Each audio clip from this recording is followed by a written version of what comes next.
Within that story that she was telling about her grandmother who survived the Holocaust, she made it a point to go out of her way and pivot the conversation to reparations for the descendants of American slavery. So much so that if it was not for reparations in the form of cash payments towards her grandmother, her family might not have had the ability to build the life that they have. She even went as far as to bring her grandmother's reparations documentation with her to show on national television for the purposes of stating that reparations in the form of cash payments work. And after doing all this, I want you to watch and see how Gayle King completely pivoted in the opposite direction, ignoring everything that this woman just stated in terms of cash payments working as a form of reparations.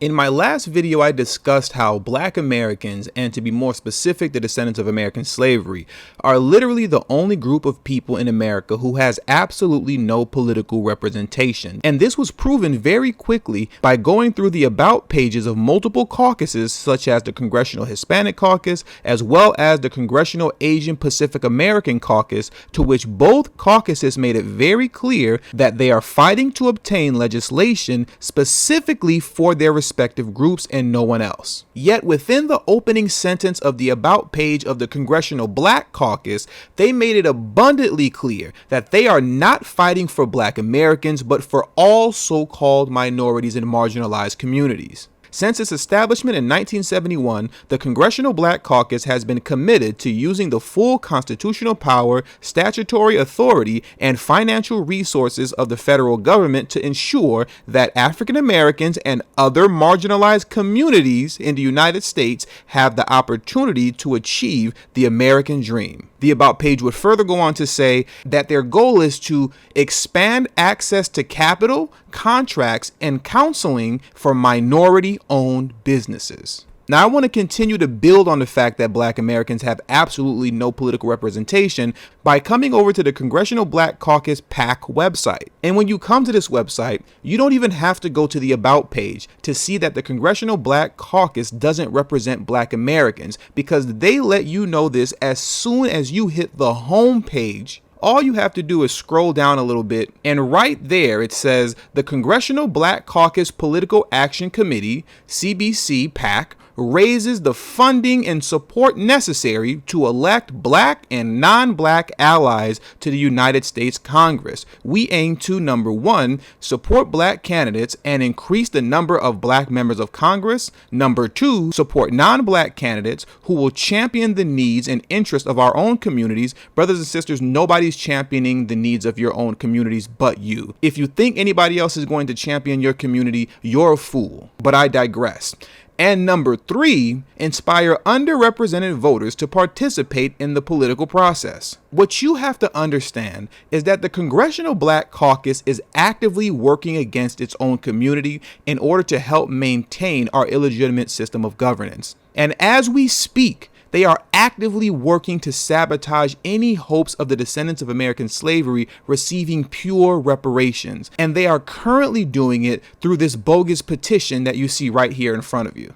Congressional Black Caucus PAC, demand Congress pass reparations for Black Americans. First off, it's not reparations for Black Americans, it's reparations for the descendants of American slavery. Off top, this petition is already illegitimate and bogus without even going through it. But now when you scroll down the petition, the sabotage is right here where it reads, which form of reparations are you most likely to support? Check all that apply.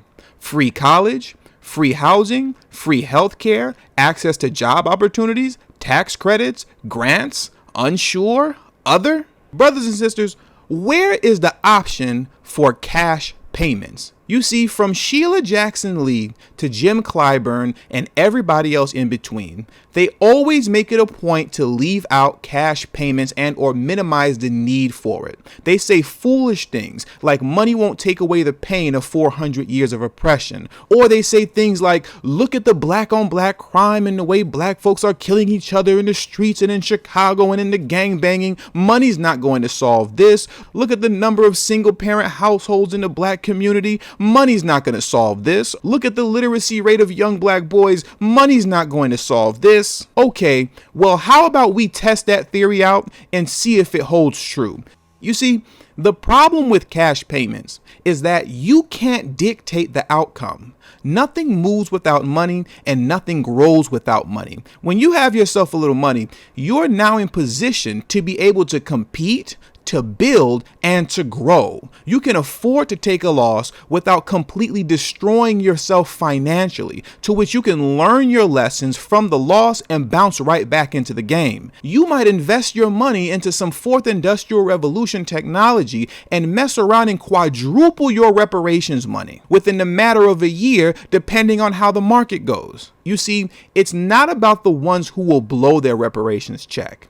It's about the ones who won't. And that's the problem. So in order to curve that problem, we're going to set up a reparations system to where the dominant society is still in fully control, to which we will allow you access to institutions. We, the dominant society, will allow you access to free college. We will allow you free housing. We will allow you free healthcare. We will allow you access to job opportunities, tax credits, and grants. As long as you still have to go through the dominant society for your reparations, they can always dictate the outcome. But if the cash payments go out, at that point, it's completely out of their control, because they understand very clearly that cash payments work. And one of the ways that I want to prove this to you is by playing a snippet of this video in which this woman, who is a Jewish woman, who was telling the story about her grandmother, who was a Jewish Holocaust survivor, and talking about her story of triumph and perseverance and how she survived the Holocaust and was able to build up a beautiful life here in America.